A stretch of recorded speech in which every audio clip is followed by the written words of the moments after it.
આ શું વાવેલો છે પ્રદીપભાઈ? मकाई। मकई अंदर उगती है बाहर आती है? जमीन अंदर उगे बाहर आएगी। बाहर। अब आगे हम क्या देखने वाले हैं? आगे गेहूं। गेहूं।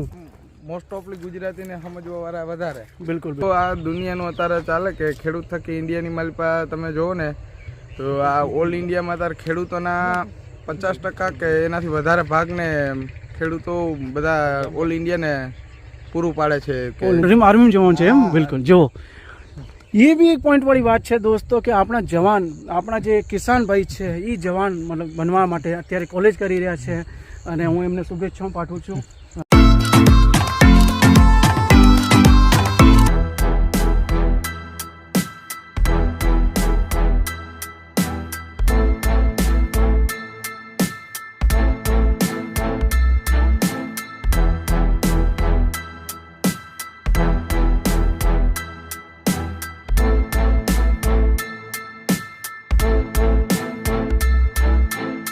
ये काका हमारा अंकल।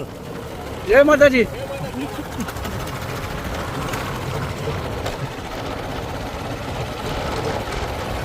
रिक्शा भाई आवे।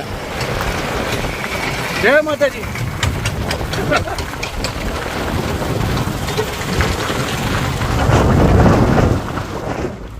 તો આ જે તમે જોઈ રહ્યા છો આ આપણા મિત્રનો ખેત છે. પ્રદીપભાઈ અત્યારે આપણી સાથે છે, મિત્ર આપણા. એ થોડી જાણકારી આપશે આપણને આ ખેત વિશે. આ શું વાવેલો છે પ્રદીપભાઈ? मकाई। મકાઈ. તો મકાઈ જુઓ દોસ્તો, તમે જે અમેરિકન મકાઈ જે અમેરિકન મકાઈના નામે ખાઓ છો, આ આપણા દેશી મકાઈ જે છે કેવી રીતની જુઓ. આ હજુ મતલબ મકાઈ અંદર હોય છે યા બહાર હોતી है? मकाई नीचे अंदर हुई પછી उगे। પછી उगे मतलब मकई जैसे जमीन के अंदर उगती है या बाहर आती है? जमीन अंदर उगे बाहर आएगी। बाहर आएगी है सर. कितने टाइम में तैयार होती है मकई जैसे? 2 महीने में। 2 महीने के अंदर है. तो ये जो आप देख रहे हो मकई का खेत, 2 महीने के अंदर जो है मकई यहाँ पे कितना टाइम मतलब स्पेस में मकई लगाया हुआ है?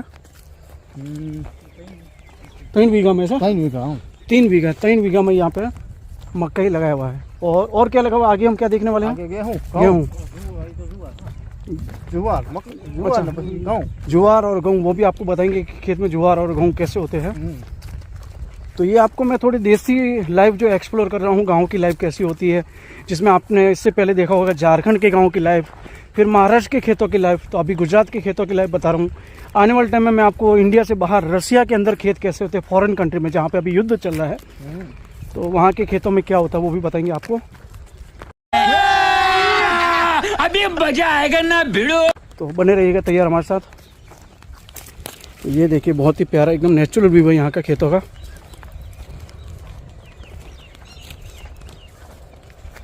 बहुत ही सुंदर दृश्य. અત્યારે આમ શાંતિ હોય, વાડીમાં કોઈ અત્યારે હોય નહીં ને. अच्छा વાડીમાં અત્યારે કોઈ હોય નહીં એટલે શાંતિ હોય એમ ને? બરાબર. बिल्कुल. शाम का समय में सब लोग घर जाते तब. बिल्कुल. शाम के समय में मतलब सब लोग घर पे जाते हैं, इसलिए एकदम शांति होती है, सुकून होता है. और ये हम पहुंच चुके हैं खेत के अंदर.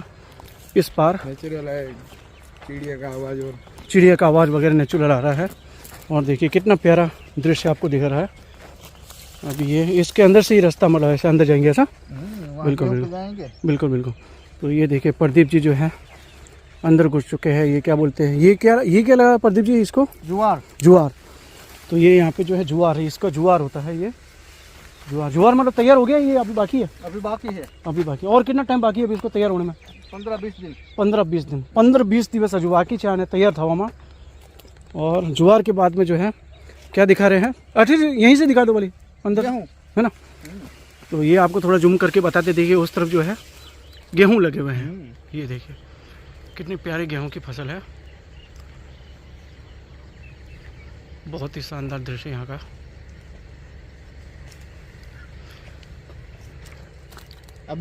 ये जो अभी आपने देखा गेहूं और जुवार लगा हुआ था, और ये वीडियो हमारा कम्प्लीमेंट्री हो गया लाइक दिस, थोड़ा गुजराती में और थोड़ा हिंदी में. तो समझने वाले आप थोड़ा गूगल का इस्तेमाल, गूगल ट्रांसलेटर का इस्तेमाल भी कर सकते हैं. हाँ अभी तो गुजराती પણ અમારા બધી જગ્યાએ ચાલે છે, બરોબર ને? તો ઇન્ડિયા નહીં, દુબઈમાં પણ અત્યારે અમે લોકો ગયા હતા, દુબઈમાં પણ ગુજરાતી ચાલે છે. દુબઈ નહીં, પૂરા વર્લ્ડમાં ની અંદર અત્યારે મોસ્ટ ઓફલી ગુજરાતીને સમજવા વાળા વધારે. બિલકુલ બિલકુલ. તો અમારા એક બીજા ભાઈ અત્યારે અમારી સાથે જોડાઈ ગયા છે, એમની વિશે વાતો કરીશું, ખેતર વિશે વાતો કરશું કે એ પણ પોતે ખેતીવાડી કરે છે કે નહીં. તમે પોતે ખેતીવાડી કરો છો? ના, અત્યારે મારું સ્ટડી ચાલુ છે. અચ્છા, સ્ટડી ચાલુ છે. મારા ભાઈની બધું સંભાળ બધું. બિલકુલ. તમે શું કહેશો ખેતીવાડી વિશે? જે આપણી જે જૂની પરંપરા છે, પદ્ધતિ છે, આપણી ભારતીય સનાતન સંસ્કૃતિ છે, એ આપણને મિટ્ટીથી જોડીને રાખે છે. બોલે ને જે જય જવાન જય કિસાન, એક આપણે જવાન હોય છે દેશની રક્ષા માટે સીમા પર તૈનાત રહે છે, અને કિસાન ભાઈ ખેતોમાં મહેનત કરે છે. ખેડૂત થકી તો આ દુનિયાનું અત્યારે ચાલે કે ખેડૂત થકી ઇન્ડિયાની માલિપા તમે જોવો ને તો આ ઓલ ઇન્ડિયામાં અત્યારે ખેડૂતોના 50% કે એનાથી વધારે ભાગને ખેડૂતો બધા ઓલ ઇન્ડિયાને પૂરું પાડે છે કે જમવાનું આ તે કોઈ સામગ્રી. ખેડૂતો જો અનશન ઉપર આવી જાય, જો માલ તેનો ન વેચે તો અત્યારે ભૂખમરી આવી જાય છે ગુજરાત કે ગમે ત્યાં. અત્યારે કોઈ પણ ખૂણામાં હોય દેશના, હા, કોઈ પણ ખૂણામાં દેશના અત્યારે ખેડૂત જો બંધ કરી દે ખેતી કરવાનું તો તમારે અત્યારે અન્નનું શોર્ટેજ આવી જાય કોઈ. બિલકુલ, બડી અચ્છી વાત કહી આપ. બિલકુલ.